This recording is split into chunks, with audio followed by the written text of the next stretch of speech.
There is no countdown.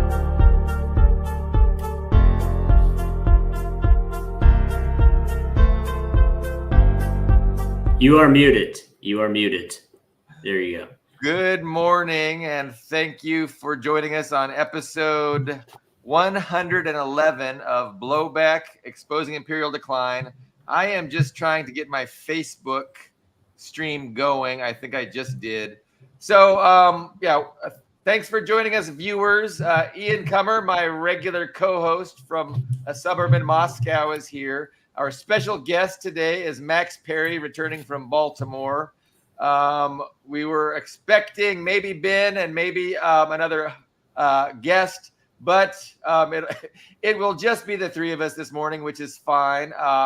There's a lot to discuss. The title of today's episode is Media-Stoked Political Violence. Of course, that's a reference to the second Trump attempted assassination that took place a couple days ago. Very interesting, facts related to that attempted assassination.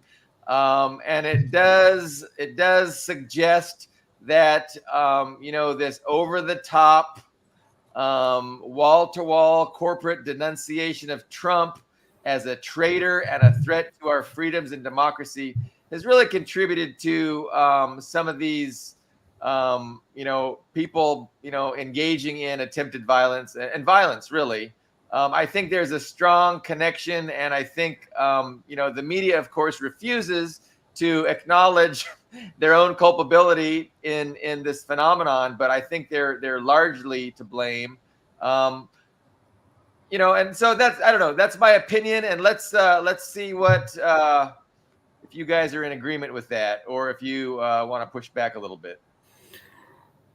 Well, imagine that, you had Hitler. Hitler was alive today, and we said, hey, Hitler is going to run in the election. What motivation is there for people to, count those votes fairly, or even people on his security detail to take it seriously? Imagine. That's the level of hysteria that we've had. So that he's like Hitler, or actually worse than Hitler, because I guess maybe Hitler would have been okay with immigration or something. I don't know. It's like there was a guy on MSNBC that actually said that. He said that it was a huge gaffe. I remember he said Hitler didn't engage in. He was calling Putin worse than Hitler. But yes, but at the same time, there was this Kamala Harris ad. Actually, I don't know if you saw.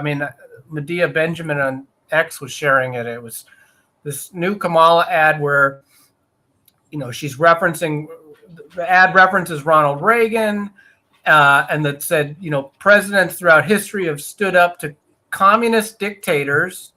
And there's pictures of Stalin in it. And it talks about, it's basically just attacking Trump from the right, saying that he coddles dictators, and actually implying that Putin is a communist, quote, communist dictator. This is like just the most unhinged propaganda I've ever seen. And the shift, where liberals are just basically like right-wing loons during the Cold War. I remember when Obama and Romney were running against each other in the debate between them. Obama was attacking Romney because Romney cited the number one national security threat to the United States was Russia. And this is like 2011. Obama 2008 attacking Romney for having an old Cold War mentality. Mm-hmm. And now, just a few years later, the Democratic Party has adopted all of Romney's viewpoints. So it's really this neoconservative shift, this transformation of the Democratic Party is incredibly disturbing. And so, when you have a spectacle like that debate where Trump calls Kamala a Marxist, which is obviously insane, and then there's this tit for tat where Kamala puts out this ad saying that he supports communist dictators, because obviously she can't call him a communist, but she can, red bait him this other way through, talking about the fact that he's diplomatic with Kim Jong-un and at least embraces rapprochement, at least in terms of rhetoric with Russia. And I mean, it's just insane. The political discourse, the quality, which it's degraded, it's degraded is just, it's surreal. It's surreal. Well, I mean, it's funny because it's what you're talking about is a rehabilitation of these conservative and right-wing figures. Because I remember when Reagan was literally worse than Hitler. And of course, Bush was literally worse than Hitler. Mitt Romney was literally worse than Hitler. And then it's just like, well, actually, we should be against Trump because, Reagan era officials, Bush era officials, Liz Cheney, McCain's family, all signed up. That's an actual talking point for the Harris campaign. More than 200 Republicans have, endorsed her. And it's like you're trying to make me like Trump more. It's like that's like the best sales pitch for Trump is that Reagan and Bush era against him. It's just what a clown world. What a clown world. It's surreal. I wouldn't say that. I think there's a different. It's a different level of rhetoric, of anti-Trump rhetoric that didn't really exist previous. Like so you're kind of, because it kind of sounds like you're suggesting that everybody has been compared to Hitler and there's nothing new here. But I think there is something new with the anti-Trump rhetoric, and it's on a different level. And they definitely didn't deal with Reagan, Bush, or Romney the same way. They were all accepted. They were all acceptable members of the ruling establishment, and there wasn't this bipartisan consensus that was out to destroy them. But the real problem with Trump is not his even really his policies. It's the way that he attacks institutions, the fact that he's such a loose cannon, the way, yes, some of it is policy in terms of like the isolationism and the stuff about trade and the economic protectionism. But a lot of it, I really think, has to do with style and presentation, and that Trump is an outsider, in regard to that elite. I mean, even stuff like, people always cite that. You guys ever seen that video when I believe it was at the White House Correspondents' Dinner when Obama was president and Trump was in attendance, and this was around the time of the whole birther controversy that Trump was. And Obama was making fun of Trump. It was like a villain origin story. Exactly. And I always had, obviously that's part of it, but to me, that people's interpretation of that video was very kind of incomplete, because to me, like, it was, it's one of the most humiliating things I've ever seen. And to me, what it was one member of the ruling class saying to another, you are not good enough to be one of us. Like, you are embarrassing to us. Like that, because the part of the, Trump is, this nouveau riche, he's not really as embedded he represents a certain wing of the ruling class that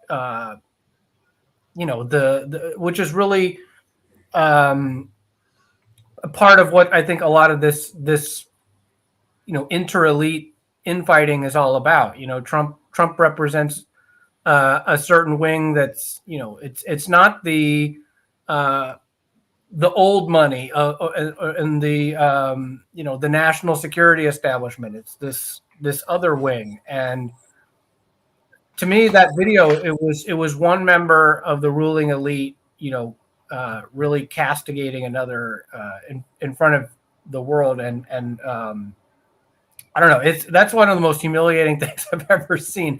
He just absolutely destroys him, and you can just see the humiliation. And I don't, I don't recall exactly what you're referring to. I'll have to check it out. But it does kind of remind me of the recent debate where Harris is just saying, you're pathetic, you're despicable. She kind of unloaded on him with both barrels. And I mean, I don't think it was that impactful, but she definitely tried to, belittle him and expose him and talk down to him and just kind of say what a lot of people believe about Trump, and because, this TDS and this anti-Trumpism is really, given people a very low opinion. And she kind of tried to articulate that I'm even talking about like on the superficial level, like, when you hear liberals talking about Trump, like, the coastal elites, talking about him and the fact that he's this wealthy guy, but he has no taste in art. He has, he's vulgar, he's crude, he walks in front of the queen when, it breaks etiquette. He eats his steak with ketchup, all this stuff about how he is, he's an embarrassment to the ruling class. But to me, when I hear that stuff, they're not talking about him. They're talking about, ordinary America. They're talking about it's a very classist implications, and the way that they see him as this, affront to, big institutions and the fact that he's this. I don't know. There's just something about the Trump phenomenon in that regard that I find fascinating. That it's really brought out, these sort of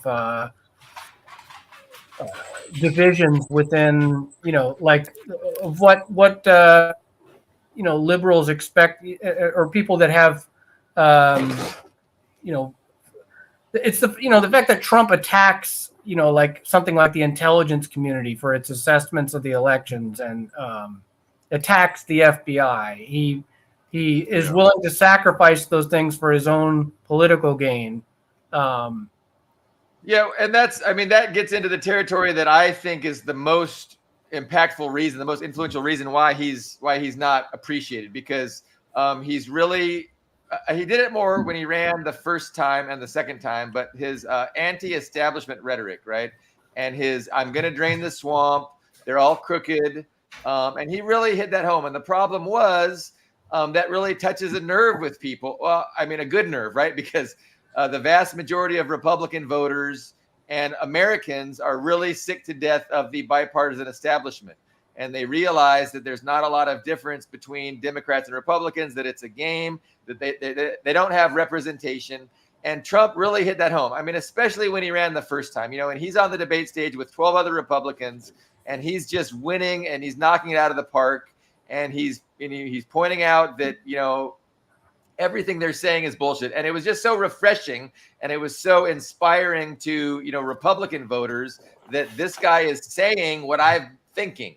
And he really just hit this anti-establishmentarianism home. And he said stuff that Democrats weren't even willing to say about George W. Bush, when he said he was going after Jeb Bush and saying, not only were there no weapons of mass destruction, he said, and they knew there were none, but they did it anyway. I mean, how about the American press is the enemy of the American people?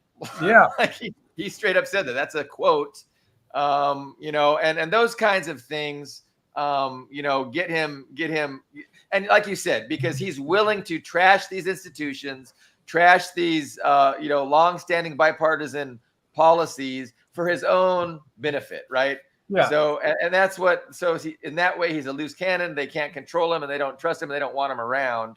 But for the voters, use him to legitimate themselves, which is why I'm very on the fence about how this election is going to play out. I don't know if I can't really tell. Do they want him to be president again? Because it helps, especially from the Democrats' perspective, that's what they need him to be able to run on something, because otherwise they'd have to do some kind of reform, internal reform, because Yeah. They have significant upheaval within their own party about a lot of the policy. They've made repeated pledges to and campaign promises for all these different policies that especially the next generation of voters really wants. And the only way they're able to maintain their legitimacy is by having this bogeyman. So, but I don't know. Yeah. Part of me thinks that the parts of the establishment are so afraid of having him as president again that they could accelerate the decline of American hegemony or Israel's standing in the world. I don't know. There's just I'm very on the fence. I can't really tell. I have no idea how this election is going to go. Me and Ian are sure that. Yeah, go ahead. Yeah, I was going to say about the personal text. It's kind of interesting to see where it started because the personal attacks alone aren't new because that's whenever there's a new presidential candidate, everybody's on the other side scrutinizes his history. Like when Kerry ran, people dug up all of his details and they saw that he kind of exaggerated his military record and was kind of playing both sides. Like there's that famous where he went to the anti-war protest and threw away his medals, but he pretended like he had a different set of medals that he threw away, and which is very on brand for Kerry, playing both sides. I'm a big anti-war hero when it's convenient. Then he's a war hero when it becomes convenient, when the political atmosphere is different. Or with Edwards, his running mate, they found out he'd been kind of cheating on his wife when she had cancer. Stuff like that, personal stuff like that is not new. But I would say what was different with Trump is that it really rolled off his back, like the whole locker room talk video. That was the October surprise. That was supposed to finish him. Like I remember even like all the people I knew were like, "Oh yeah, this will finish him." And on one hand, I thought at the time, and this was during the whole "don't ask, don't tell" thing, and at the same time, I thought it was overblown because they were trying to make it sound like he was a rapist. It's like it was very crude and inappropriate what he said. But I understood what he was saying. It's like, yeah, if you're rich, you can find women. Well, he also said, and they let you do it.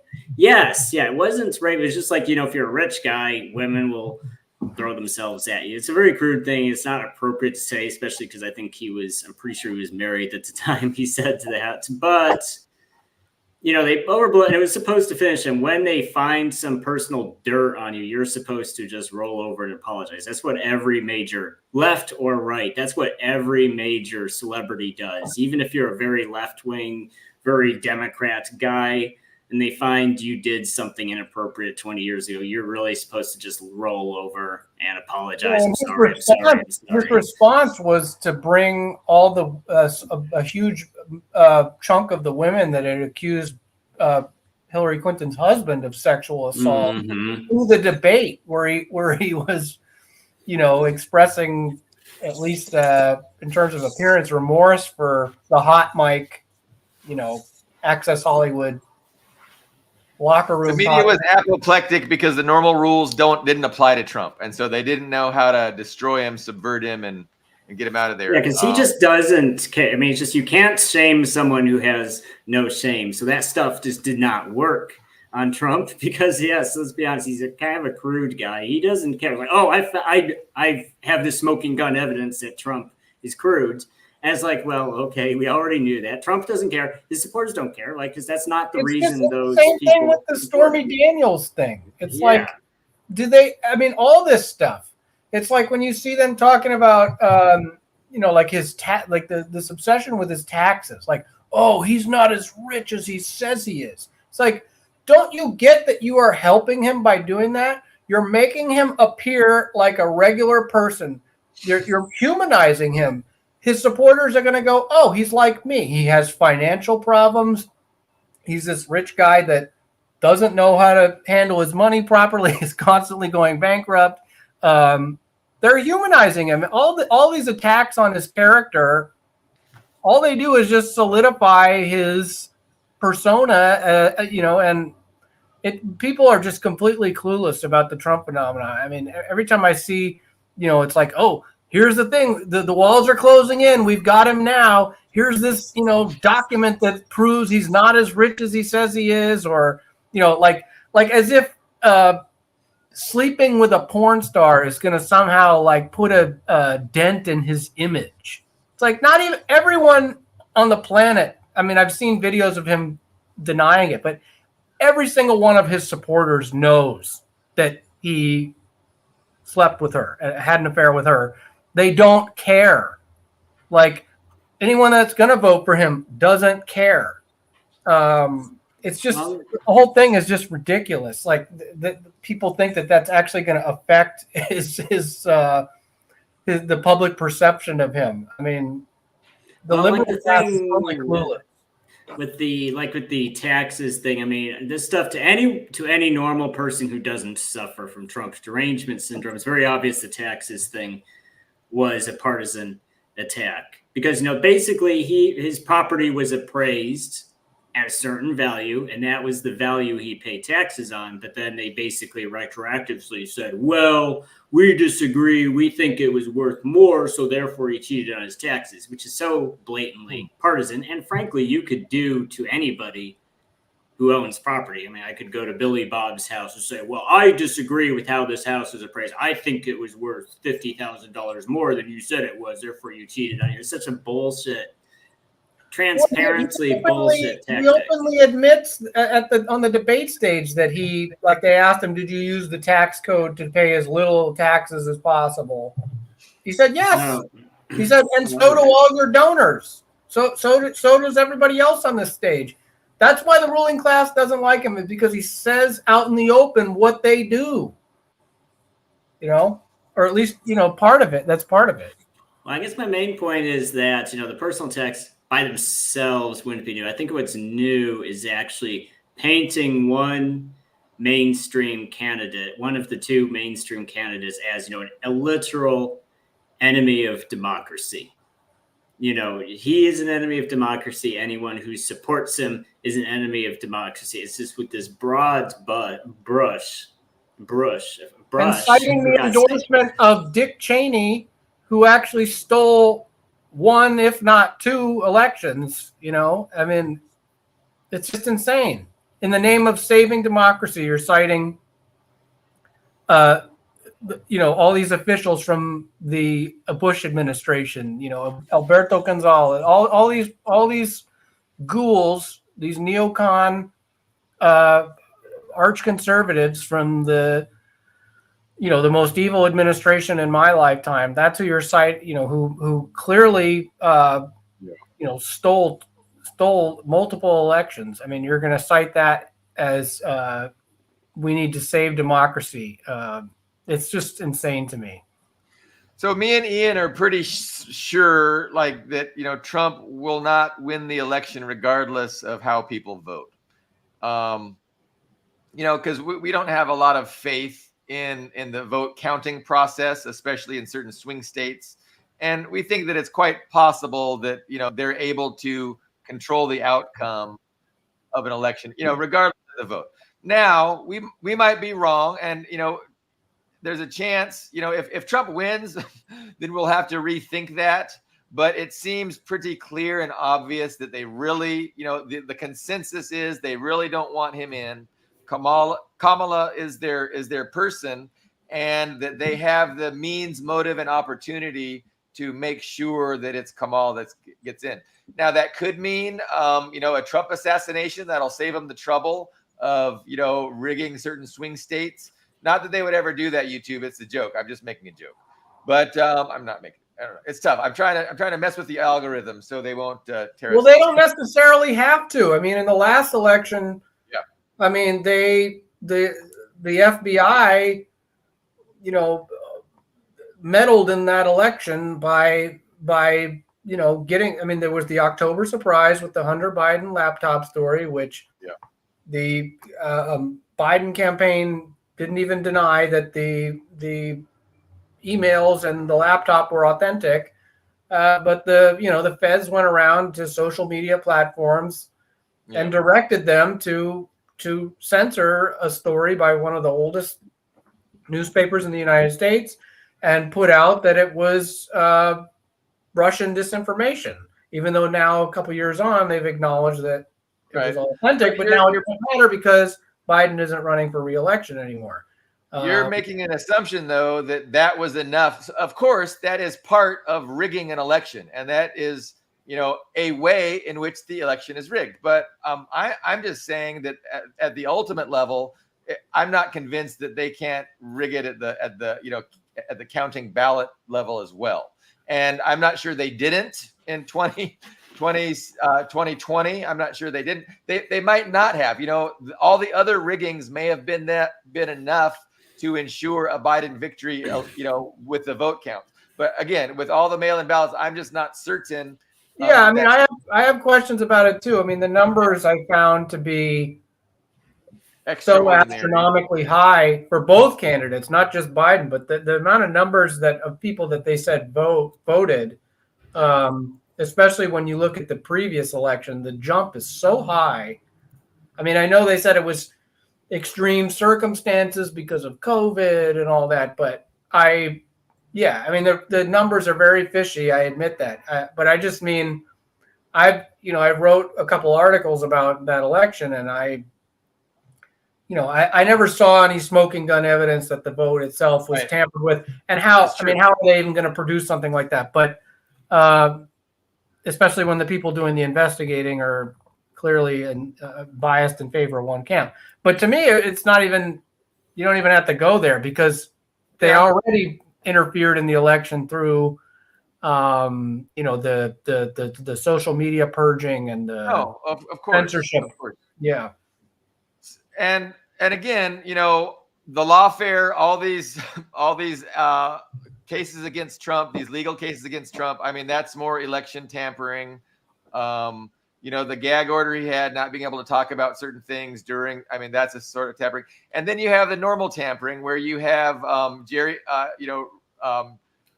gerrymandering districts and regions, and in blue states you do that to make sure that, and then in the red states you do the opposite.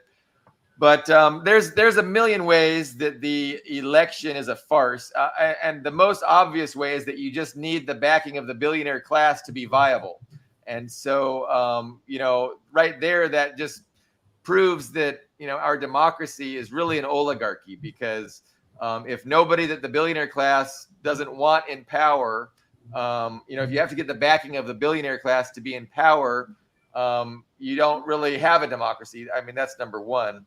But so I'm surprised. I remember in 2020, they were, because they had the Transition Integrity Project, right, where they were doing these tabletop role-playing exercises. It was a consortium of,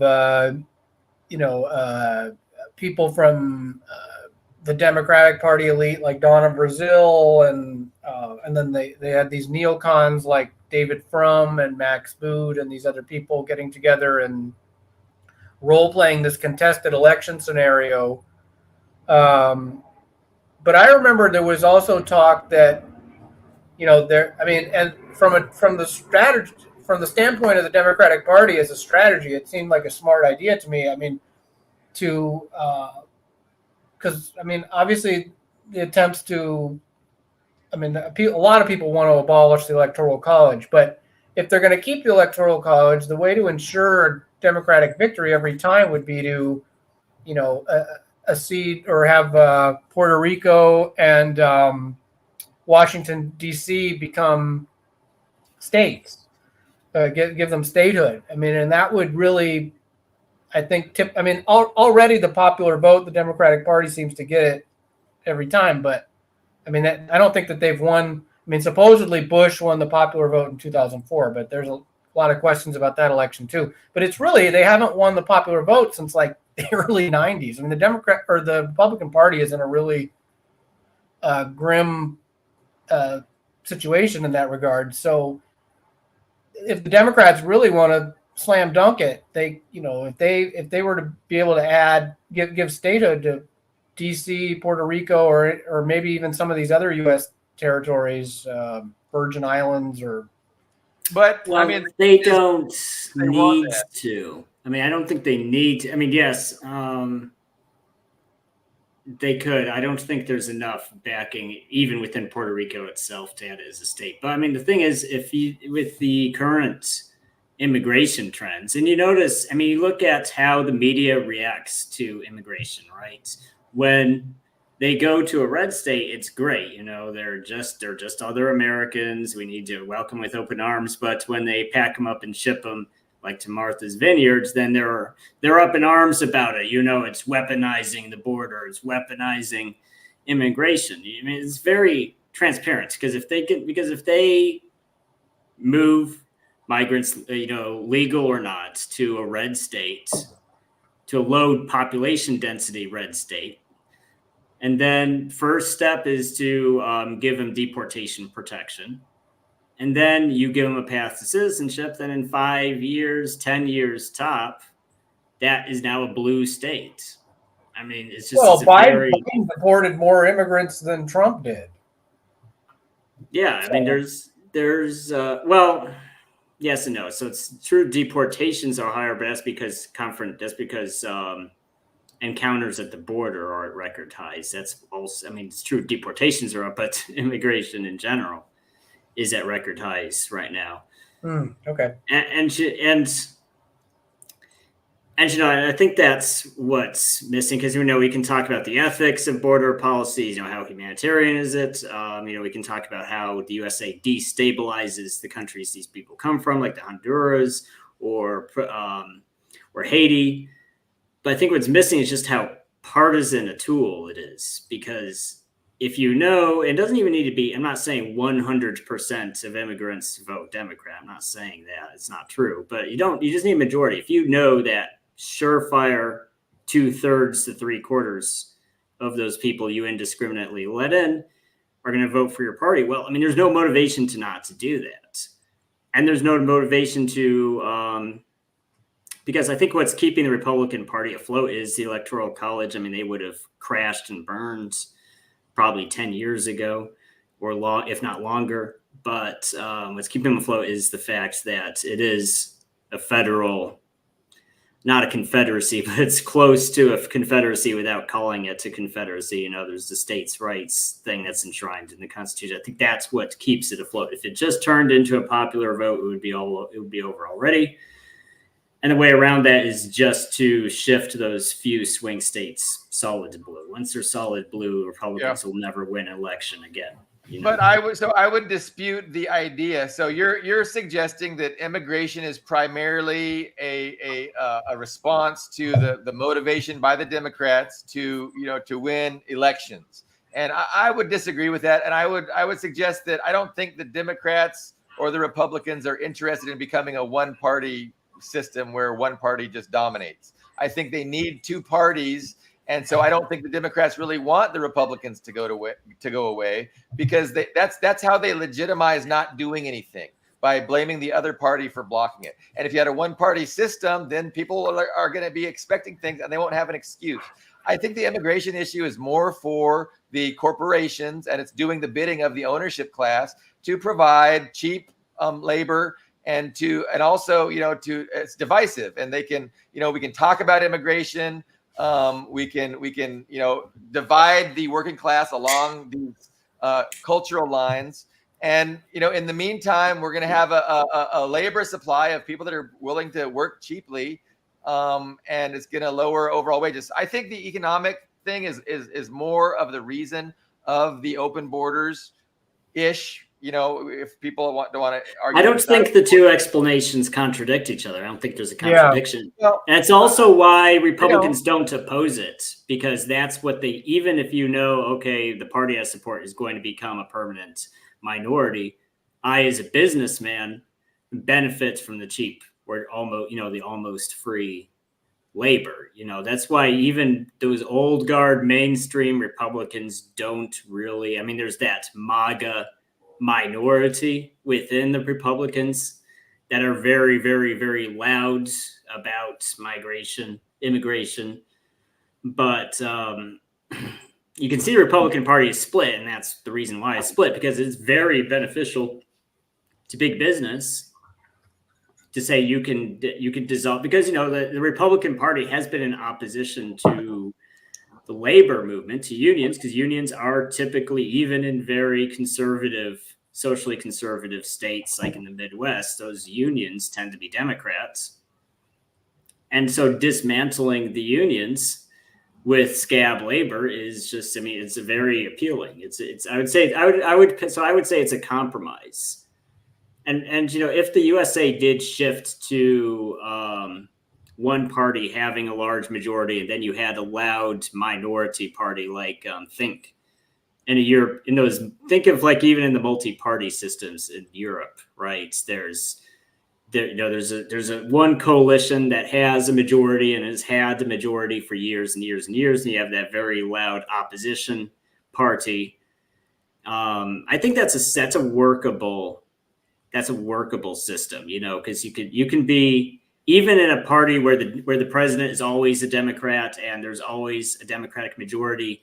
If the Republicans can't block every Democratic legislation, I don't know what the Democrats would do, right? I mean, they're certainly not going to pass all these things that they pretend to be for. It's like when, they've always said they want a healthcare system. And when Obama had the opportunity, because he had the numbers in Congress, he said, oh, we're not doing that. Yeah, he had the super majority. Yeah. I mean, they could have codified Roe versus Wade, all these things. And instead, he went with a Heritage Foundation, healthcare program that benefits, the rich insurance companies and the pharmaceutical corporate.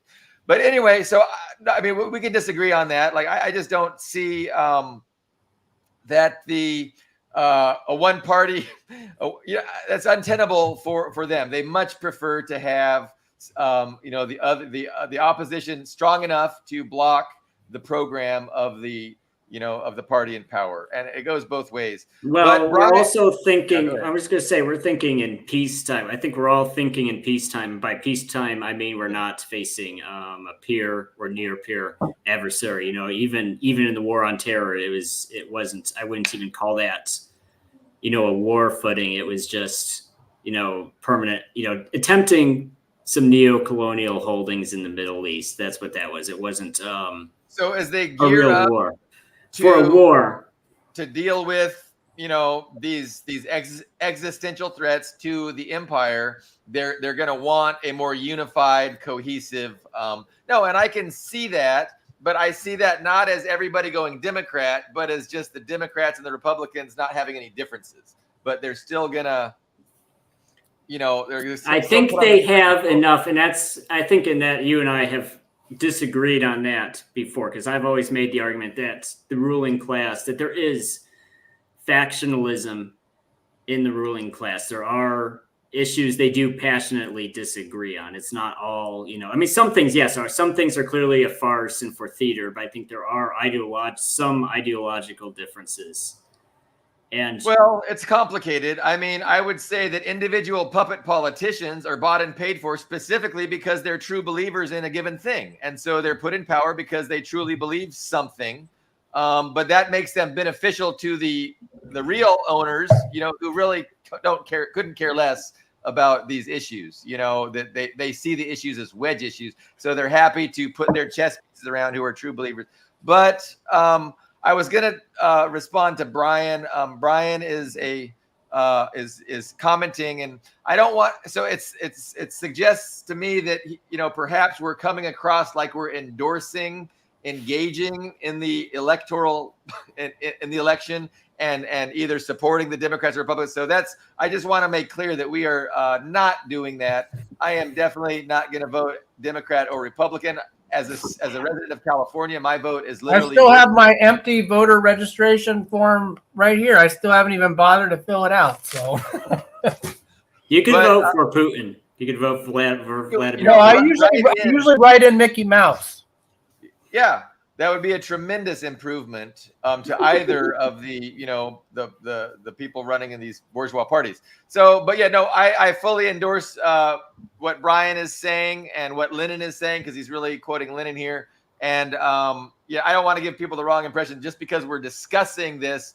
It does not mean that we are so. And really, the whole point of this political discussion was I wanted to make the point, media complicity in these assassination attempts against Trump with their over-the-top rhetoric, their anti-Trump rhetoric. And so I'm just pointing that out.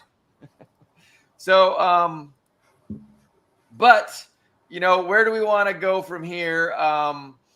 I would have a statement on just in general to wrap up everything we've been talking about. I think there is a problem is that even faith in the American system has eroded on both sides to an extent. I want to bring up an example is when Kamala and Trump were arguing about Roe versus Wade and abortion rights. What Trump said is, from an American constitutional perspective, absolutely correct. Because they were trying to press him, would you federalize abortion? His point is absolutely correct. It's like, well, one, it wouldn't be politically possible to federalize an abortion law one way or the other. And also it's a state issue. Every state can set their own, like if California wants to enshrine abortion as in the state's constitution, they can do that. If Alabama wants to completely outlaw abortion, they can do that. It's a state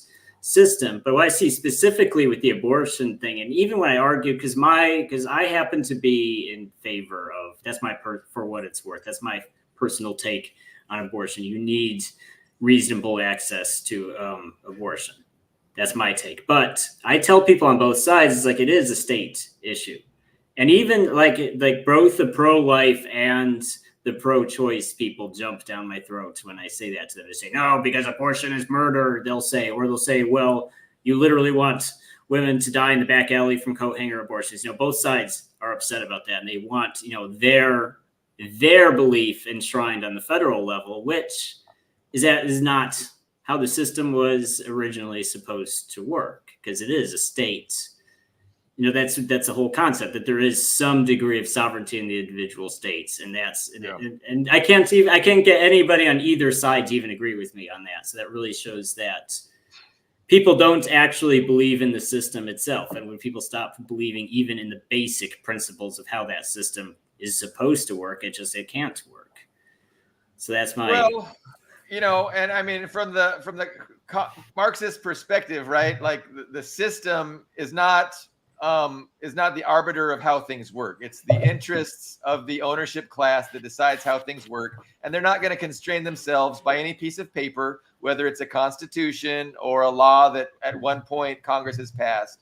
They're going to just pursue their interests unrestrained, regardless of these things. And so so I'm not a big believer. I'm not a big champion of the system, the federalist system, and what our founders envisioned. Like, I don't have a lot of faith in their ability to, decide what is justice and what is moral, considering they were mostly slave owners. Anyway, but I know that that's a very, typical American pinko, belief. You pinko, Billy Bob. You commie, right? Well, I mean, and I say that not, to be for or against it. That's just the way it is. And so I would suggest that means the political machine, the establishment is going to try something new. Because I think when a system's deteriorated to that extent, there's not even a point in carrying on and even pretending anymore, when there's so little, even at the grassroots level, even at the individual person doesn't believe in that system. That just means it's going to, you could even look at it, the Roman Civil War, the Patriarch Wars, and the Patrician Wars, and the Civil War after that, and Caesar crossing the Rubicon and taking power. You could see this as what maybe they're thinking of now. The assassination of Julius Caesar, right? That could be like, okay, this system isn't working. We have this kind of quasi nation state Republican government. And they're kind of like, well, okay, we're going to replace it with something different. So that's my suggestion for what those people are thinking right now. It's time to do something different. I mean, they have to, right? I mean, things are becoming untenable, so they have to flip the script. They have to come up with something, and I mean, we're seeing that play out to an extent. But I think Trump might be a headache in that regard, and I think it might be important enough to them that they're just not going to allow him to win, regardless of how people vote. And there could be strike three, you're out. You know, this is the second attempt that was. They might be preparing the public to just accept that Trump will be killed, and you know he'll no longer be a problem. Well, let's bring up Ukraine, for example. So, like, I'll argue with Ukrainians on the internet. I'll argue with Ukraine supporting Western people on the internet. And I'll ask them, doesn't it bother you that Zelensky literally outlawed all of his opposition parties, jailed his opponents, and put himself in power indefinitely, will not have to face? Isn't that kind of the opposite? I mean, this war is supposed to be a war of a Western-style democracy against Russian authoritarianism. Isn't it kind of contradictory to have? And they'll say, no. They'll say because it's a war. Well, they don't even want to accept that, Yanukovych was removed in a coup. They don't even want to call that a coup, even though, but at least you could spin that as a democratic uprising against a tyrant. But when the tyrant himself declares martial law and suspends elections, there's no way to spin that as anything but inherently undemocratic. And it's also unusual. I can't think of any within modern history, like 20th century onward. I can't think except Nazi Germany. I think that's the one where, because Hitler did not face re-elections. That's the only modern democratic nation state I can think of that actually went so far as, Roosevelt didn't do that. Churchill didn't do that. No one else did that. These are a little bit different in examples. I mean, Churchill didn't have foreign troops, on his territory. Neither did Roosevelt. It might be different. Like, I mean, if Canada and Mexico invaded us in a pincer movement, we might say, hold on, we're going to suspend elections until we deal with this. So Aaron Mate has said the same thing. I mean, he's like, the whole martial law thing, I'm going to kind of give Zelensky a pass on that particular issue due to, it is in the middle of a war where, even Lincoln didn't suspend elections. Bashar al-Assad, dictator Bashar al-Assad, they had elections in the middle of civil war with fucking in just as dire a state, if not more so, than Ukraine is now. So it's not really an excuse. That's fair. But of course, accuse those elections being rigged. But here's the problem. The problem is that people, and that was actually the hope with the Confederate movement, that Lincoln would get impeached or just be thrown out because the war would be so unpopular in the northern states. And so it is a triumph of democracy that that Lincoln was reaffirmed by the electorate, and the northern states those free states made the choice to keep prosecuting the war against slavery. But the reason I bring up Ukraine suspending elections is because what is really, if they beat the Russia hysteria enough, what is really stopping them after the election from saying, well, we have smoking gun evidence that Putin is in cahoots with Trump, that, this whole MAGA movement is illegitimate. We are going to make certain changes to the system. We need unity. We need solidarity. We need, a united front against, Russian fascism. What's stopping that? What is at this point, I'm not saying that they're going to do that, but what would be stopping them from doing that at this point? What mainstream person would even disagree with them if they did that? If they did what? If they did something extreme, like saying we're going to do, a Red Scare times 10. We're going to round up people. We're going to round up dissidents. We're going to potentially are you talking about the U.S. government or the Ukraine? The U.S. I'm sorry, the U.S. government. What if the U.S. government did something similar to what Ukraine did? Look, whatever they're going to do, they're going to have the full-throated support of the corporate media. So, that's what when they try and shove it down our throats, they're really going to try and shove it down our throats. Everybody's going to be on board. It'll be, the ruling class acting in unison, and there's going to be very little dissent. And so so it just remains to be seen what they determine needs to happen, and how they will push it down our throats. But they're in a tough spot. And is it going to happen before the election or after the election? I mean, things are not clear. I know an invasion of Lebanon by Israel everybody is in agreement it's going to happen within the next few weeks due to the weather. And if it delays more than 5 weeks, maximum, it's not going to happen until spring of 2025. But it's going to be interesting to see, with all these threats to, Western imperialism, I mean, how they're going to respond. And that's definitely going to be a factor in the election too. I mean, I think Israel, I mean, apart from the other ways that it already meddles through the lobby, obviously, they can meddle in this election simply by their foreign policy and, whatever, things they choose to do between now and the vote, because that's going to have I think it's going to have a significant sway. I mean, and plus, they're already, classes just resumed on U.S. college campuses, and they're already, introducing new restrictions on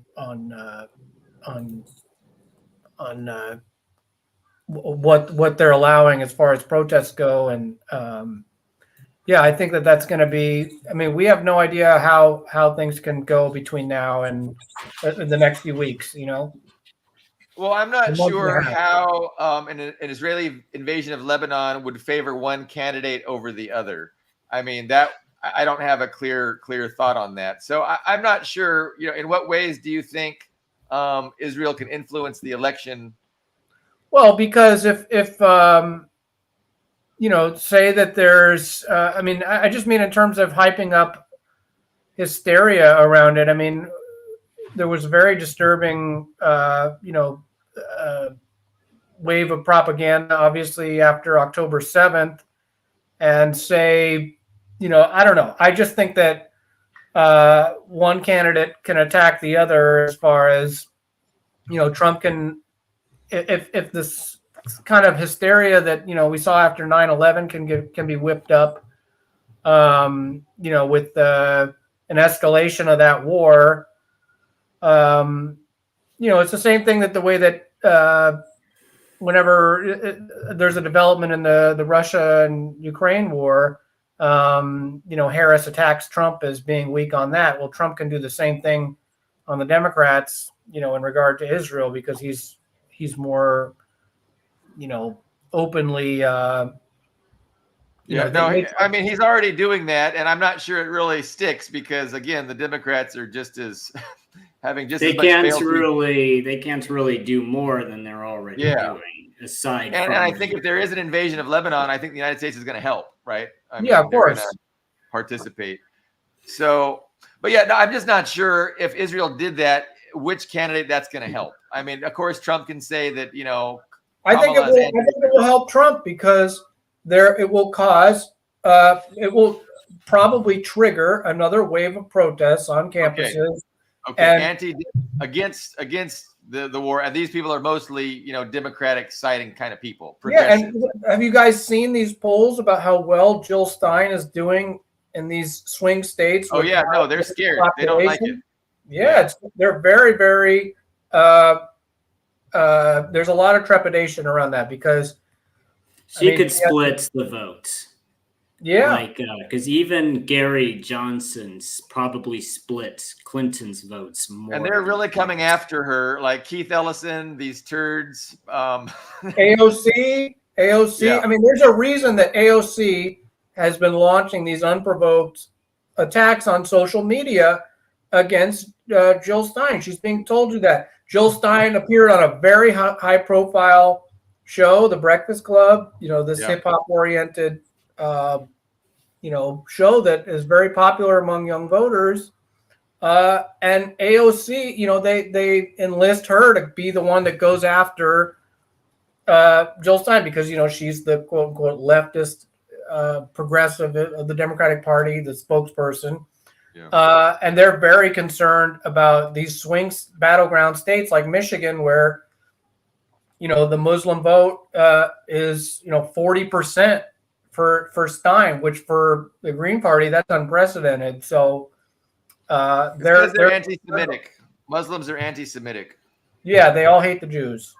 No, I mean, it's like, that's why they want to vote for Jill Stein. It's just insane to me. I think not sure. The thing is, I'm not sure how much. I mean, you could be right, and that's a quantifiable way the Palestine issue could hurt Kamala Harris, is if people do protest votes for Jill Stein or sit it out. But the thing is, I'm not sure how much is because the Trump derangement syndrome is so high. Like, I don't think I have seen, because, I follow a lot of these groups and a lot of these threads on Quora and on Facebook, even a little on Twitter, even though I don't personally have a Twitter account. But I don't see this wave of people saying, I was going to vote for Biden or for Harris now, but I'm going to, I don't even see people saying they're going to withhold their vote. I think the vote blue, no matter who syndrome is so strong. I mean, they'll literally pick domestic issues over, a genocide, because I'll see people say, oh, what Israel's doing is wrong, but I don't see them saying, well, you know what, screw. I'm not sure the Muslims will. And, the polling shows. Muslims are 1.5% of the USA. That's the issue. But they are significant in a state like Michigan.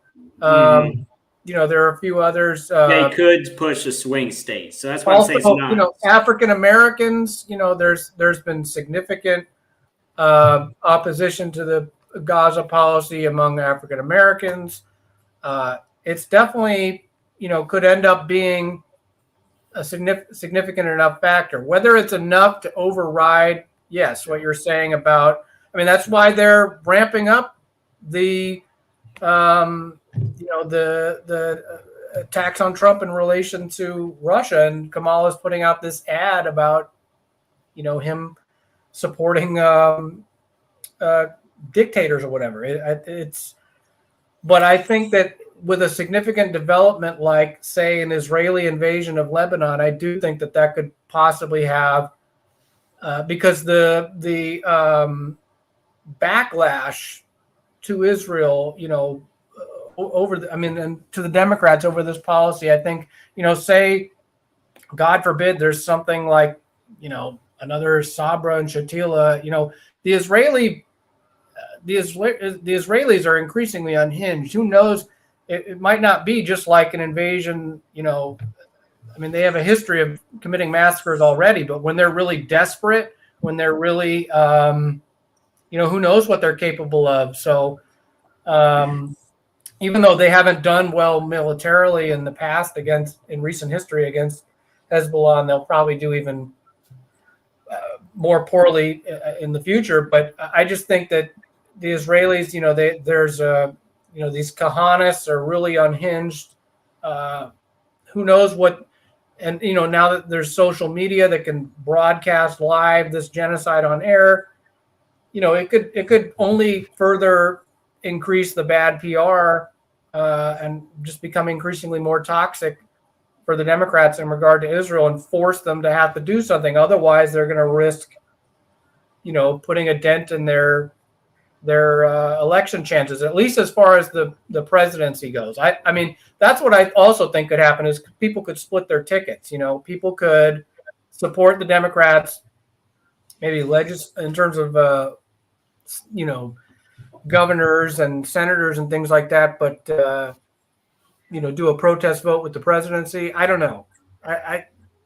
There's a number of scenarios that could play out, but The war cabinet, the Israeli war cabinet met yesterday, and they added an objective to their war aims, and that added objective yesterday was to return the Israeli citizens to northern Gaza. So they've left northern Israel. They've left northern Israel after a barrage of attacks from Hezbollah, and they've evacuated the cities in northern Israel. So one of the objectives now is to return them to northern Israel. And that can't be done, obviously, without a full invasion of Lebanon and pacifying that border. But yeah, I mean, the chances that Israel's going to be successful in that don't seem good. But everybody does agree again that it's going to have to happen rather quickly, or the weather will prohibit it from happening until at least spring of 2025.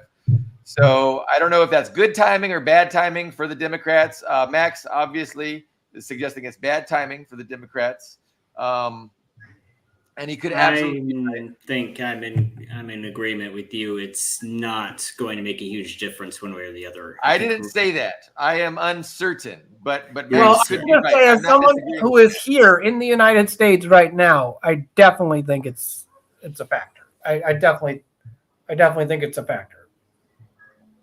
I'm not trying to be purely anecdotal, but I do think it's authority trumps your opinion, Ian. Because you're not in the United States right now. Right, that's true. That's true. I'm actually not in the USA, so it is harder to maybe put a finger on the pulse of what's going on there. I do, however, think. I mean, do you remember? I don't know if you guys remember this, but a couple shows before the debate, I said it was likely that Trump was going to water down his anti-establishment rhetoric, especially pertaining to foreign policy, and focus more on immigration. And that's more or less what he did in the debate, wouldn't you say? I think I'm not happy with him about that. Like he thinks that's a winning strategy, and I'm not sure I agree with that. He's trying to play it safe, but I don't know. I think that undermines what his appeal was to MAGA, in the first place, because his anti-establishmentarianism, his anti-imperialism, NATO needs to, the other countries need to pay up into NATO. We shouldn't be doing all that. So I wish he wouldn't tone that down. I wish he wouldn't either, but that's what he's doing. That's what he's doing. Yeah, it was very tiresome. The whole debate. I mean, he would shift anytime foreign policy came up. He would shift the debate to being about, the whole situation with the migrants in Ohio and the allegations about, them devouring household pets, and it really got very tiresome. Though ultimately, when you look at the polls of what Republican voters want, foreign policy is, like I said, I'm disappointed. I wasn't expecting much from Trump to begin with, let's be honest.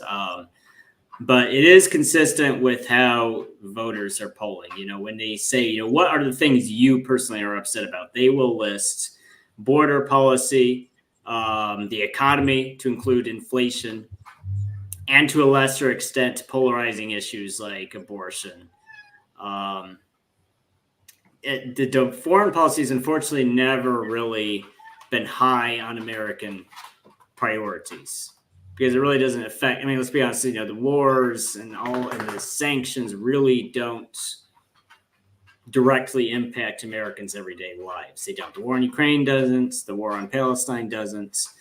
So I'm not happy that Trump kind of ditched those issues. I don't think it's necessarily going to save him the election either, because I think it's kind of a done deal. We're going to get Harris, but I can see the logic in doing so. I can see the logic in what his. The logic I think most Americans do know those things are connected. He's also not trying to just appeal to Republicans. He's trying to appeal to, the very tiny amount of minuscule population that makes up the swing voters. You're muted. Yeah. It's hold on one second. His cat's being really ornery. Yes. Yeah, I don't know. I think that most of the people upset about the inflation know that it's somehow connected to what's going on in terms of, especially Ukraine. So Yeah. I mean, I know that, polling of Republican voters, really they want him to talk about immigration, and that's why he was doing that. But I think at the end of the day, Well, they know those think things. of the Ukraine issue from Trump's point of view. Put yourself in Trump's shoes. So I think to some extent, talking about Ukraine is preaching to the choir. So he did, and they did press him, do you want Ukraine to win? He said, I want people to stop people on both sides from dying, which I think is actually a logical and correct answer. But ultimately, Trump can end the war in Ukraine and his voters, even if he ended it on very unfavorable terms for the Western side. I think not a single person who voted for him would care. But if he talks too much about Ukraine, what it is going to do is potentially upset, like what you said, to those that small minority of swing voters, because they're not homogenous in their viewpoints. Some of them could be very, very, very pro Ukraine, but still vote for Trump based on other issues. So the other factor that we haven't mentioned is the amount of people that were supporting RFK Jr. are going to, because that's another group that's not homogenous, where he does, because he obviously is historically a Democrat. He does have many, he's an environmental lawyer. He's got a lot of people that are supporting him that were former Democrats, and he has a lot of Trumpists among his demographics. So that's another factor that we haven't considered. I mean, I don't know how high he was polling in a lot of places, but that is, he did have some level of support that could go either for Harris or for Trump. So that's another factor. And his endorsement of Trump probably will get a majority of them. Probably most won't go Harris' way, but so I mean, if it conceivably, I mean, there's a chance Trump could win, the Electoral College, and whether or not they actually count the votes that way would be interesting to speculate on.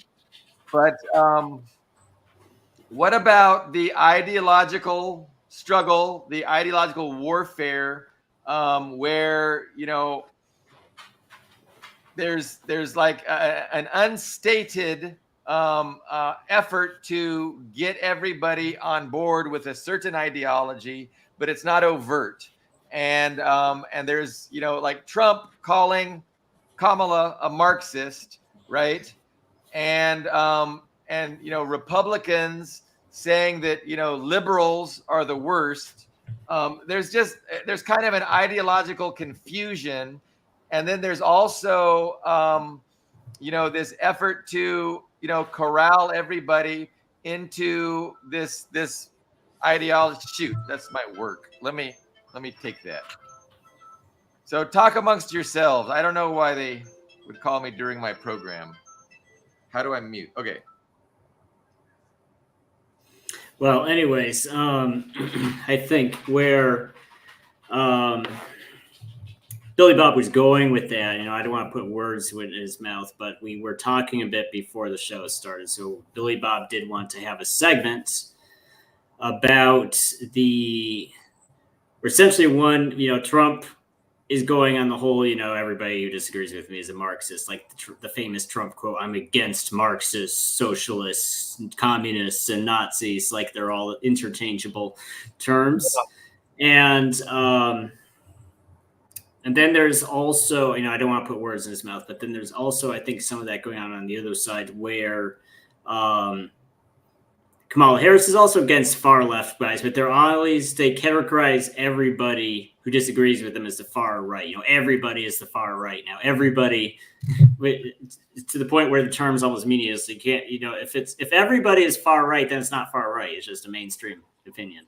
So I'm sorry, Billy Bob. I was just filling in for you while you were. Yeah, no, my bad. I shouldn't have even answered that. Shame on me.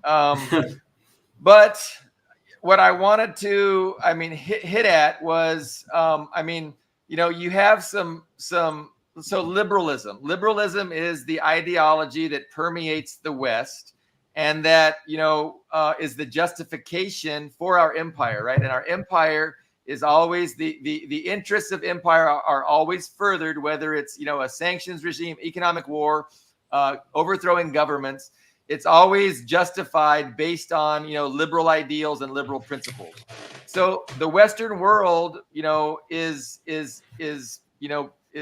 steeped in this liberalism, this liberal ideology. And again, I'm talking about big L liberalism, which isn't like democratic latte sipping, Prius driving, avocado toast eating liberals. I'm talking about liberalism in the philosophical sense, that is ostensible promotion of individual rights, freedoms of religion, freedoms of speech, and things like that. And so this big L liberalism is the ideology of the West. It's the guiding ideology. It's the ideology that's put out there as justification for all the illiberal things that the empire engages in. And so the critics of liberalism that embrace liberalism, like John Mearsheimer, right, like Jeffrey Sachs, who are very scathing in their criticism of empire, of liberalism, and yet they still engage within this liberal paradigm. So they're attacking liberalism, but they're still talking about how it's liberal democracy in the West against these authoritarian governments, these non-liberal governments.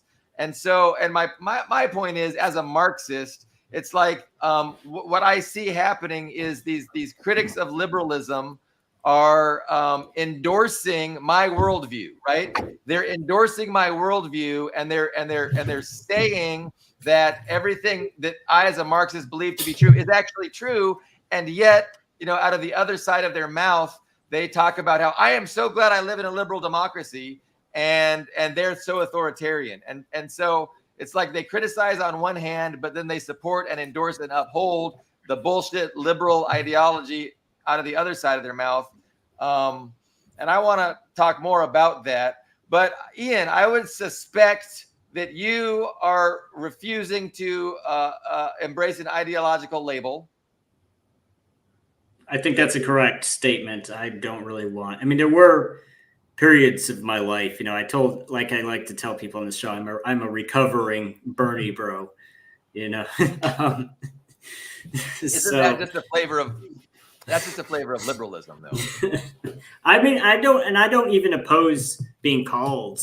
People really don't call me a liberal. Like, I can't even remember the last time someone's accused me of being a liberal. But it's true. Liberal means individual rights, freedom of trade, freedom of speech, freedom of religion. The government is not going to encroach on your individual freedoms. That's what how I would say. And the interesting thing is that I don't think, there are certain, I would say, sometimes I think about myself now and I compare myself to when I voted for the first time in an American presidential election. That was in 2008. I voted for Obama. I was very proud of myself. I was on the right side of history, because that's what Obama voters were all saying back then. We're on the right side of history. I feel a little ridiculous. I almost wish I could go back in time and take and reverse my vote. Not that that would change anything, especially because I was like you, a California voter, would have done nothing, but just out of principle. But I would say I think this is just is because I'm a little bit older. I think I am a little bit more socially conservative on certain issues than I was then, because I'm older, and I think that's kind of a natural progression. But I don't think really my viewpoints are much different in the things that matter when it comes to labor, when it comes to individual freedom, when it comes to economic and social issues. I don't think I'm really different than I was in 2008. It's just, I feel like the rest of the country's gone off in a strange direction. I don't even know what to say about it, because it's just like, the point that I really want to articulate is that, I mean, I think there is a war. You know, there's an effort, an overt effort to get people in line with a particular ideology, and to you know, disparage and censor alternative ways of understanding reality. And I would argue, like, as a Marxist, that the Marxist way to understand reality makes the most sense, has the most explanatory power, has the most predictive power, and it also has the power to improve things. Whereas liberalism is just a facade for straight up oligarchy and straight up, you know, ownership class dictatorship. I mean, so liberalism is synonymous to me with oligarchy and the rule of the, you know, capitalist class, the ownership class.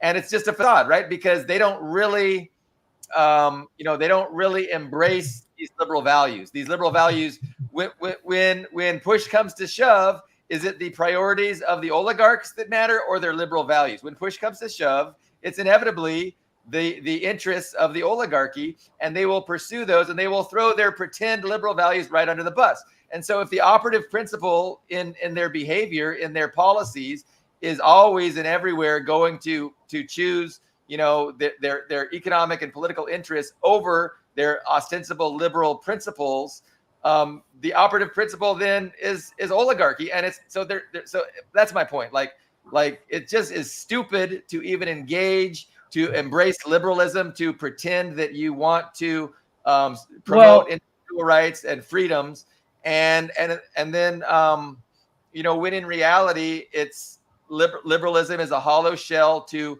conceal this reality of oligarchy. Well, go ahead. Go ahead, Babs. I mean, just the two individuals you named. I mean, John Mearsheimer has done great work on the Israel lobby and on you know, he's a respected scholar on international relations. He did great work on the Ukraine war, the great lecture. But, you know, he's coming from a certain institutionalized perspective. And, you know, Jeffrey Sachs is the guy a lot of people forget, but he was the economic genocidaire in Russia that, you know, that was at the head of the IMF and imposed a lot of the austerity and, you know, the free market shock therapy that was imposed on Russia. And he's gone through subsequently this, you know, road to Damascus, political transformation. So he's still, you know, he doesn't fully get it. Right. So he, you know, I would not even take them seriously. They're such obvious limited hangouts to begin with. And I'm not even sure that they're really a good spokesperson for, I mean, not to defend liberalism. I'm obviously not that myself, but I'm not even sure that they're really, I mean, I don't care what they have to say about, it's like what, you know, when we were talking about someone like Douglas McGregor, you know, when he was airing his views on inner cities and Carla was getting all bent out of shape. It's like, I don't care what his views on inner cities are. He doesn't, you really think I'm going to listen to some fucking jarhead about the problems of inner cities in America? Thank you. Shut up and talk about Ukraine. You know, stick to your area of expertise. Nobody cares what you have to say about those issues. Or Soviet history. We don't really care what he says about Soviet like history. He doesn't know anything about the, you know. But this is a problem for me because, you know, he's so popular and other people aren't smart enough not to listen to him, right? So they do listen to him on these other things. And the same thing with Mearsheimer. So when Mearsheimer says, you know, the inevitability of confrontation with China due to his realistic, you know, model of international relations where, you know, it's a competition to be secure. And so the U.S. must, and he supports it, the U.S. must contain China. He is totally in support of the U.S. effort to contain China because that's, you know, that's how he understands things. And, you know, what, but by doing that, he's really just endorsing the Marxist view that says imperialism is an inexorable drive towards political monopoly and global hegemony, and that's not liberal. There's nothing liberal about that.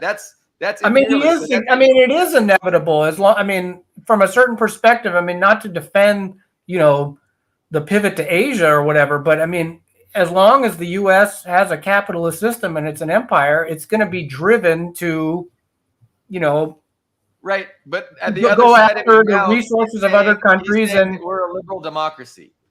He wants to call us a liberal democracy instead of a global empire, and he wants to call us a liberal democracy instead of an oligarchy.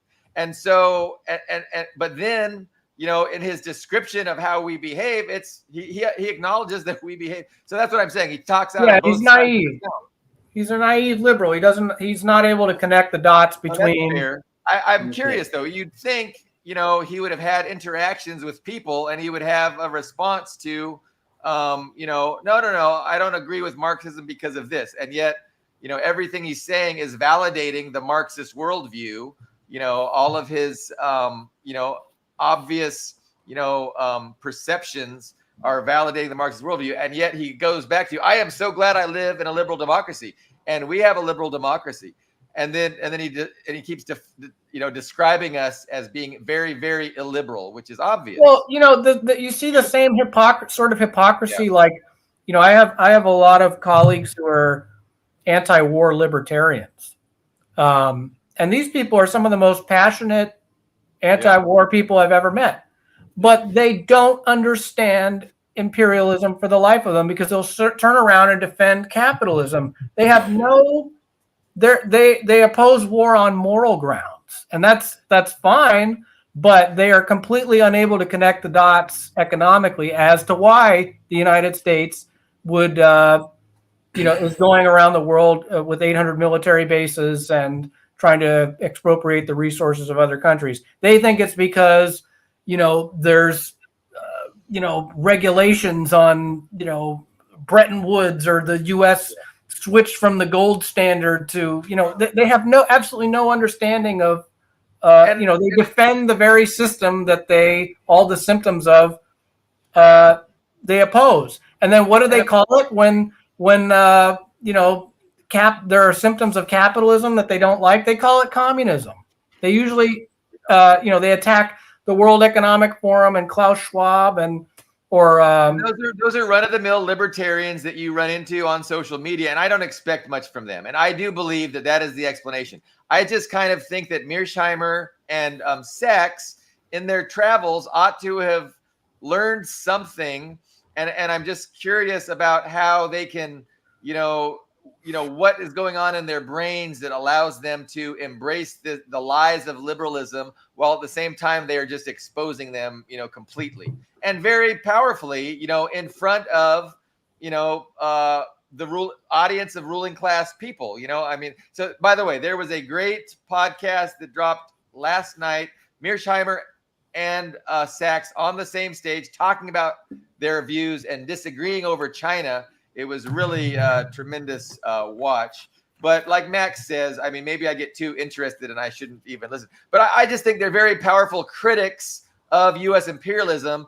And I just struggle with the fact that they don't say it for what it is. I'm amazed that, especially Jeffrey Sachs' transformation. This is a guy, I don't know what's going on with him internally. I don't know if he feels tremendous guilt about what he knows he contributed to. Here's Sachs' narrative, what you were implying to him, that he was the one that caused the Russia, because he says, no, I oppose that. I advocated for a tremendous tremendous financial support to Russia, like we gave to Poland. And I was shocked that they didn't provide that same support to Russia that I was advocating for, that they gave to Poland. Poland did relatively well. He's engaging in hagiography. He was one of the main architects of I'm open to that truth. I just know he vehemently denies that, and he says it was not him. Well, he's had some kind of epiphany, but I also think that people often, when they do that, don't want to accept. He hasn't had to really answer for what he did. The average life expectancy of men in Russia went down by 10 years, because of the policies that he helped implement. I'm very happy that he has come around and understands that the NATO expansion is wrong and what the U.S. is doing to Russia is wrong, but he has to to me, if I'm really going to trust him and not see him as just a limited hangout, he has to answer for what he did. And it's the same thing with, people like Lawrence Wilkerson, or all these people who have, who are who are on the inside, who, who do a complete 180 and, expose the crimes of empire. They have to at least take personal accountability. I think a plausible explanation is that they have an ideological confusion, and they never really understood, the Marxist worldview, and they're so immersed in the liberal worldview that they can't figure things out. That's a plausible explanation for their embrace of liberalism, while at the same time they just expose it for the oligarchic imperialism that it is. I mean, it's tough, but and I think that, it's important to discuss that. Go ahead, Ian. Go ahead. I was going to say, because I feel like some of those points were directed at me and I haven't gotten in a word yet. From me or Max? Well, you're asking me about liberalism and what I think of trying to shoehorn people into a certain ideological framework and shunning those who don't accept that label, if I'm understanding your question correctly. Okay. So I would just say I think you're partially right, but I think it's affected all sides of the spectrum, because it's true. Because I'll mention my 2008 self again, because I've always read far left and far right outlets. I always wanted and there was a time, on the internet when you could go and you could find actual very radically different viewpoints, right? You could go on the left, you go to Salon, you go on the Guardian, you could go on these very left-leaning websites and get non-mainstream views. You could go on the right-wing type websites like Zero Hedge, to Gateway Pundit, whatever that website's called. There's a couple. You get different mainstream views, but what I've noticed, and I'll say I really don't even go on those left-wing websites like the ones I listed anymore. And the reason why is because it's no different than CNN. They're the same, like the Salon and Guardian and all those, the Daily Beast, they all push the same bullshit CNN does. It's like, if there's no difference, there's not even a point in reading 4 different websites if they're all saying the same thing. But I think that's also affected right-wing politics in the USA as well. Like I mentioned earlier, how everybody is labeled far right now. Tucker Carlson's not far right. He's like center right at best. He's like center right in traditional American politics. But if you want that, if you just like, okay, well, if I want that kind of nationalist right-wing perspective on a certain issue, well, it doesn't really exist anymore. So I think, and the reason why I say affects both sides is because it's a system that increasingly favors conformity. They want conformity. Now, that's the most important, and that's why you don't see that divergence of opinion. And the people who do have a divergence of opinion from the establishment get canceled. Even Fox News, like if you paid attention to Fox News, like it was actually surreal, because I was watching, because I was spending a lot of time on YouTube, I kind of fell into this pattern of always watching Tucker Carlson's clips on YouTube. And I remember that week leading up to him getting shit canned, he was going after Zelensky. Like he was hardcore going after Zelensky, calling him a dictator. He was just going after him. And then like he ended his last show, I think it was Friday. Like on his last show, he was talking about how, next week I'll pull up even more dirt on Zelensky. And then he was fired. He was canned. So, Fox News, they have to make money. So they still peddle themselves as an we're against the commies and the leftists. They'll peddle that same BS. But you'll notice they're not pro-Trump. They don't really, they don't go against Ukraine that much anymore. They really don't. Yeah. Because like what you guys were saying earlier, what you guys were going after about Trump, how Trump will just blurt out these things you're not supposed to say. And Fox News, when they had guys like Tucker on there, they would be willing to do that. Now they don't. Now they're more of, I would say they're like a slightly more conservative version of CNN and NBC. You know, they're not really. Yeah. I don't look at them anymore. I'm struggling to understand the relevance. I mean, I agree with that. Like, I mean, Fox News is watered down a lot, and they're by and large pro-establishment, which means anti-Trump. But I mean, again, I would consider all of they're all big L liberals, right? So liberalism, like one understanding of liberalism is that it, again, it just prioritizes pretends to prioritize freedoms and personal rights, and making sure that government doesn't encroach on your freedoms, and also free trade, things like that. But what it does do, it specifically ignores or conceals or censors the Marxist. What Marxism points out, is this oppositional class interests, and how these oppositional class interests are the main influencing factor on behavior and policies of the bourgeois government, right? And so when liberalism ignores the reality of oppositional class interests, it automatically just becomes unhelpful. It becomes useless in understanding things or in making things better, and so that's the Marxist criticism of liberalism. Is that primarily they just ignore and deny this reality of oppositional class interests. It's nowhere in their narrative. Their narrative again is all about rights, freedom, but at the same time they're pretending to be about rights and freedom. They're violating everybody's rights around the world. They're impinging on everybody's freedom around the world. Look at Macron, that election. I mean, he just blatantly ignored the results. And so what do liberals do with this reality, right? Well, what Sachs does is he just ignores it, and he says, I'm so glad I live in a liberal democracy. And it's true, I'm lucky to live in a liberal democracy, and it's these other countries that are authoritarian, and they buy into that bullshit paradigm, which is what liberalism upholds. The ideology of liberalism upholds this bullshit paradigm of that, hey, we're enlightened and we really do care about individual rights and freedoms.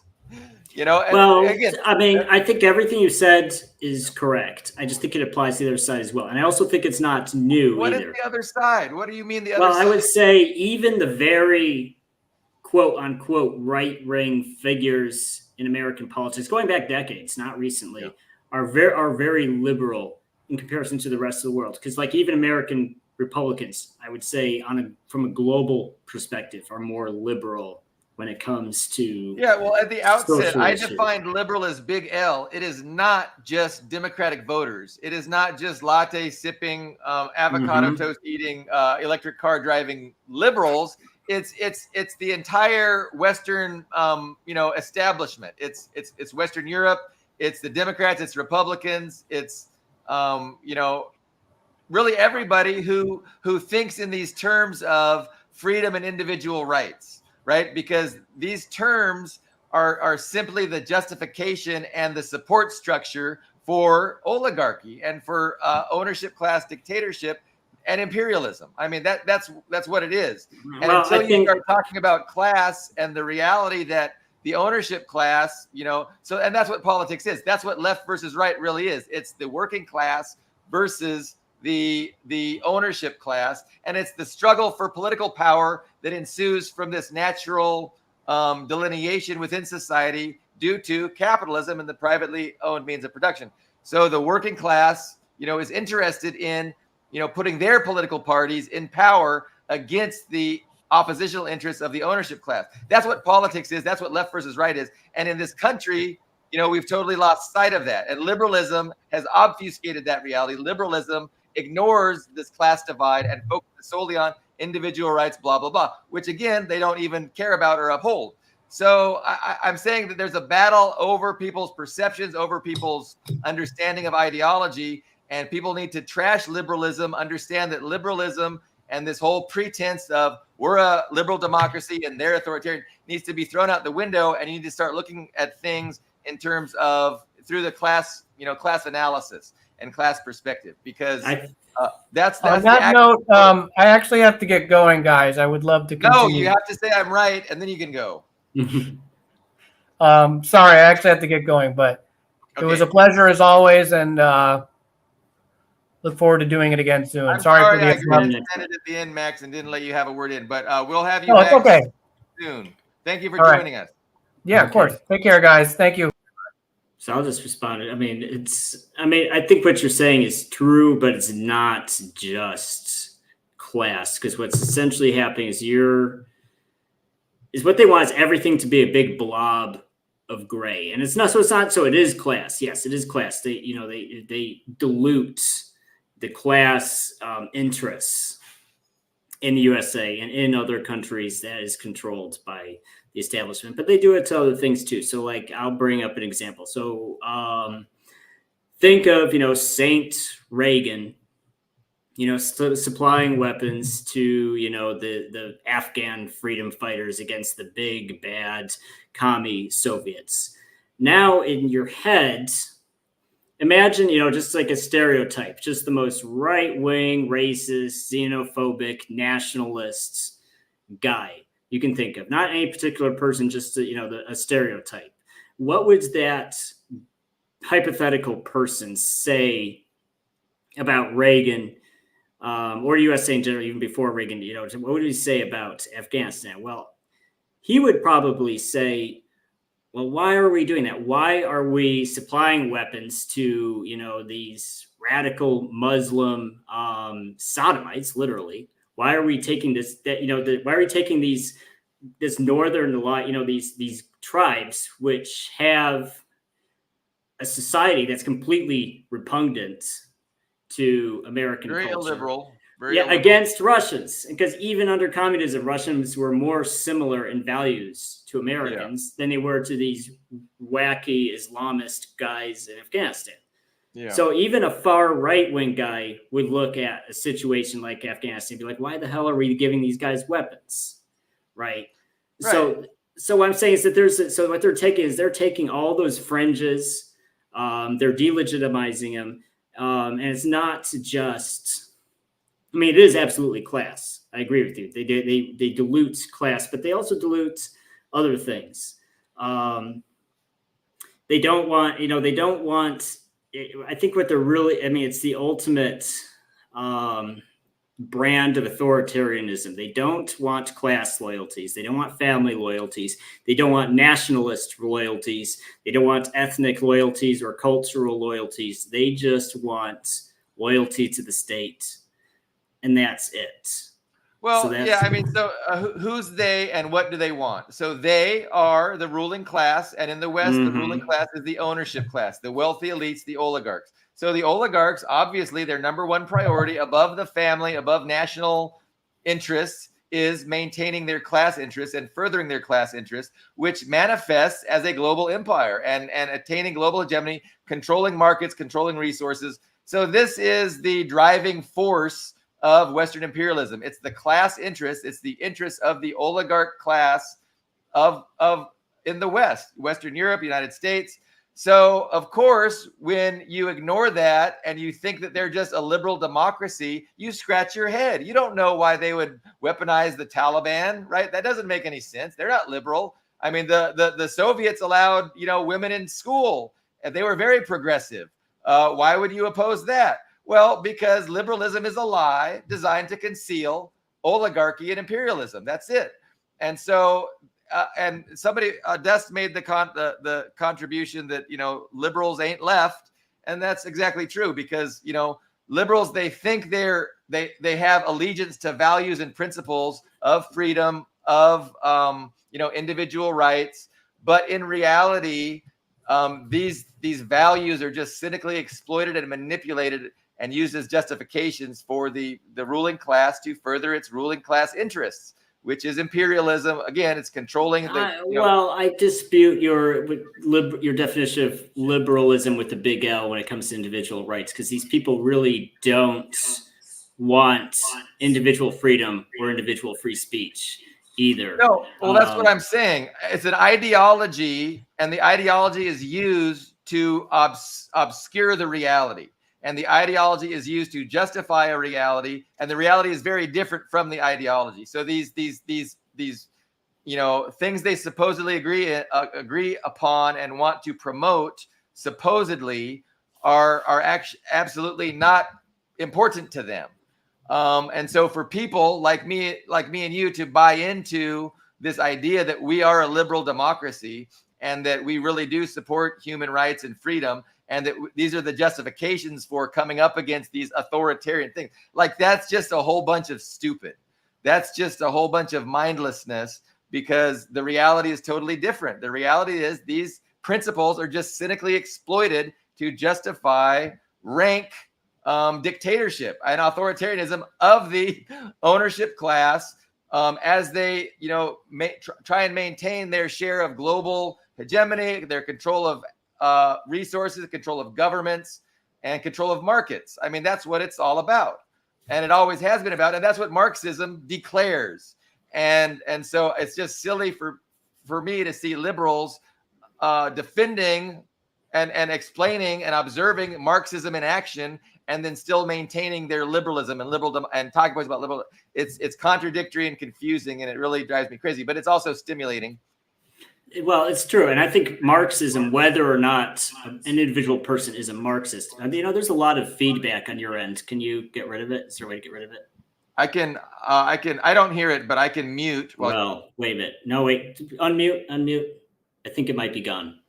I think it's gone. Yeah, it's gone. I don't know. You changed something. Well, it's gone now. But anyways, I think that's true. Marxism as an analytical framework, it's great. In fact, I would say the best college class I ever took was it was called Myth and Symbol. It was an elective class I took at college, and it took from an art perspective. It taught, and our professor was actually a hardcore Marxist. It was very funny. And actually, I argued with him a lot. And he's one of the very few people I would say I've met in my life who made me stop and think about what I believed, and influenced my view of the world. So I think taking that Marxist terminology and applying it to like something like art, explaining, okay, so here's this painting from this certain country from this certain time period. You can see, okay, how the hegemonic ideology of that country in that time played in that painting. So it was. I think you can, and I think I'm in absolute agreement with you that you can do that now. You can see how, from Marxist viewpoints, you can really explain everything that's happening in the world right now. That's absolutely true. I would, however, say though, what we have now is something that was different than when Marx was alive. And it's different than what was happening when you had the Russian Revolution. It's different than in the Cold War. And I would say it's because, and it explains why big business is gravitating now, I would say starting with Clinton and accelerating since then. Why we have to ask, why are these big businesses gravitating more to Democrats than they are to Republicans? And I've said it on the show before, because I think Republicans are boring. Because when you get a Republican as a president, or you get a Republican majority in Congress, what happens? To say, well, we'll have more tax cuts, we'll have some deregulation. They say the same bullshit they do every time. But I think if you're someone like Warren Buffett or Bill Gates, that's boring, because you already have a shit ton of money. So you have a party that's offering you more money, but you already have a shit ton of money. I think what we're seeing now is that Democrats are offering something more appetizing, that you can actually reshape humanity. And I think when you're one of the richest men in the world, you have a very big ego. And that's very appealing for a party to come to you and say, we can help, you can shape the world and humanity in your image. However you would like to see humanity change, you have the power to do it. I think that's a very appealing. And so it's more, yes, money is important. Gaining more, seizing more control is important. More capital is important. But I think we can't ignore the social aspects. They really get off on reshaping society the way they would like. Yeah. Well, I mean, and they're related, right? These two things are related. I mean, you can't control, resources and markets without controlling the perception of the people, without indoctrinating them in certain ways, without, keeping them in the dark and feeding them bullshit, the mushroom treatment. But certainly, yeah, there's all kinds of indoctrinations that go on, and it's different indoctrinations targeted at different people to make sure that the working class remains divided and incapable of understanding reality and coming together as a political force that can really threaten them. But well, I want to bring up specifically nationalism because it's not just class. They've also overridden nationalism. So I want you to think of, like, let's bring up Germany, for example. I mean, Germany has been under Washington's boot, and it's gotten particularly bad in the past couple years, right? When we literally blew up their pipeline, and they just did the Oliver Twist thing. Please, sir, can I have some more? That not even a whimper of protests. So here's my hypothetical for you. What if Germany became more nationalist? Not necessarily the AfD, because I'm not sure I trust them. But let's say Germany became more nationalist. Germans were just more nationalist and maybe even a little xenophobic. They're just like, you know what? We want a Germany that's best for Germans. Fuck these foreigners, screw them. And if they did that, they'd say, well, why do we have American bases in Germany? World War II has been over for 80 years. And they say, why are we in NATO? Why are we at odds with Russia, which has been up to this point our most important economic partner? They would start asking questions like that. And that would be very bad, of course, for the liberal establishment. They don't want Germans thinking more nationally, because obviously they would start acting, because if Germans acted out of German interests, they wouldn't be doing the things they are doing now. If France, because Macron is a liberal, Macron is a globalist. He repeatedly throws his own country under the bus in the interests of international banking interests. If France became more nationalist, that would be bad for the world order, as they like to call it, but it would be good for France. If Britain did that. Imagine if all these countries just became very, in the classical sense, nationalists. Just said, you know what, we're going to look after our own. That would not be in the best interest of the empire. They would oppose that, and that's why they've worked to put governments in place that will sell their national interests out to the dictates of Washington, D.C. And I mean. So I would define liberalism as it's an international, or not, I wouldn't even say international. I'm not sure I'd even say transnational, almost like post-national ideology. And that's why I say the Marxist framework is good, but it's not quite addressing the things that have happened in the last couple of decades, because I don't think there's any point in history where a ruling class just said, you know what, we don't even want nationalism anymore. Nationalism's against our interests. We want post-nationalism. I think that's a fairly new step. And I'm not sure. I don't know. I mean, you can see this as, the oligarchy, the international oligarchy, because it is international, and that's what the class struggle is. So the class struggle plays out, manifests itself today in the struggle against Western imperialism. Am I really breaking up? Because my screen seems. Yes, you are breaking up a little bit, but it's an interesting discussion. No, and someone mentioned Dugin. And the question is, so funny enough, I've met. I went to a party with not Dugin himself, but an employee of Dugin. He was an American, Joe Dugin. Almost the same last name, but he's an American from Florida who went to Russia and got a job. Yeah, and we went to a Christmas party at his house. But the main reason I don't agree, with Dugin, for one, I think he says what he thinks is the most sensational and gets him the most clicks. I also don't buy into the whole Eurasian idea. I think because Russia ideally, I mean, yes, Russia is to some extent pivoting east, but for Russia's to get the maximum growth, they need to embrace both the West and the East. It's, I mean, improved trade with China, improved trade with East Asia. Yes. But Russia is a European people. It's a European country. It's a European culture. And I think that's why I think Russia is more of an enemy than with China, because your worst enemies are not the people who are very different from you. It's the people who are closest to you. The biggest enemies of European countries have always been other European countries. I mean, they've had wars with China. They've had wars in Africa. But the worst wars were always with each other.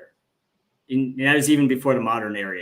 The 30 Years' War killed 8 million people. I mean, just imagine, in the 1600s, people fighting with swords and spears. I mean, killed 8 million people, like 20th century level casualties. So I think that's because China can be, and there's a lot of saber rattling towards China, but I think a lot of it's rhetoric. I don't think China's even going to take the debate like Russia did. I think Chinese are harder to bait than Russians are. Though that said, we haven't done anything as extreme to China either. I mean, we didn't start killing Han's Chinese people. We didn't start shelling Chinese people, at least not recently, I should say. Obviously, we have shelled Chinese people in the past. Just not. I shouldn't say that, but you know what I mean. I think it's going to be. I mean, I don't think the war with China is going to go past an economic basis. I mean, it's up to the United States. They've been clear about their red lines. And I mean, if they get Taiwan to declare independence, then there'll be war. And if the U.S. tries to intervene but I think, it's entirely up to the West. China and Russia both want to live in a world of peace through mutual prosperity and trade. And will the U.S. allow that or not? Right now, the U.S. says, hey, we're not going to allow that. We got to be the global hegemon. And it's this inexorable drive for global hegemony. That's kind of part and parcel of capitalism, but it's also, its fullest manifestation as imperialism. And, if you're a politician thinking this is ridiculous, this is suicidal, and you try and raise your hand in the U.S. Congress and say, hey, we can't do this, we got to change course, like, you're out of there, and this inexorable drive continues. It's an inevitable drive. And this is what Mearsheimer says about liberalism, is that it's an inexorable drive. It's a struggle for global supremacy, and it's inevitable. And so how is that liberal? Like, people need to just drop this liberalism. There's no such thing as liberalism. Is just a stupid bunch of bullshit designed to obfuscate and hide the reality of oligarchy and imperialism. But okay, no, I'm going to get the last word, Ian, unless you want to say something else. I'll just say that there could be. I mean, if the USA wanted to, they could have a war with China right now. Exactly. They could. And the only thing they would need to do, there's only one thing they would need to do, is they would need to back out of the one China policy. Antony Blinken and Biden could make a speech saying, hey, we recognize. I mean, because what did Putin do before they moved troops into Donbass? He said, we recognize the independence of Luhansk and Donetsk. And that is what precipitated this war that's happening now. So if the USA wants to, I'm not saying they'll never do it. I'm just saying they haven't done it. Right. They could, but as of right now, the State Department and the U.S. federal government recognizes and respects or at least pays lip service to the one China policy. As long as they do that, right, I don't think there's going to be a war. So until the U.S. makes this decision that they want war, they could tell the Philippines to, fire on, Chinese vessels in what the Philippines considers their ocean, or they could get their puppets in Taiwan to declare independence. And both of those would result in, the war if the U.S. wanted. I mean, so obviously right at this second, the U.S. doesn't want war because they could easily have it if they wanted it. The question is, I mean, but they also don't seem to want peace through mutual prosperity, right? That's another thing that the U.S. doesn't seem interested in. And of course not, because they're an empire and they're interested in global hegemony, and they're trying to figure out a way to maintain it and to attain it against, the growing Russia, China, Iran, Venezuela, etc. North Korea too. And so how they are able to, figure out a strategy of furthering their interests. Does that involve a future war with China? Does it involve, boots on the ground in Ukraine? Like these are all, does it involve boots on the ground against Iran? These are the questions that, the U.S. is going to dictate, because they're going to be the drivers of how it plays out, because Russia and China are not going to escalate. They want peace through mutual prosperity. We can have it right now, or we can have it after the empire fires its best shot at maintaining its hegemony and, just increases the rate at which it declines, which is what that would end up doing. Do I get the last word? Sure, go for it. No, that's it. I'm done. That's it. All right, there you go. It's a good show, and let me see. Thank all the viewers. And we didn't get we were too busy talking to get a lot of the comments, but we do appreciate the commentary and the views. We will reconvene on Friday, episode 112. We will see you then. Thank you very much.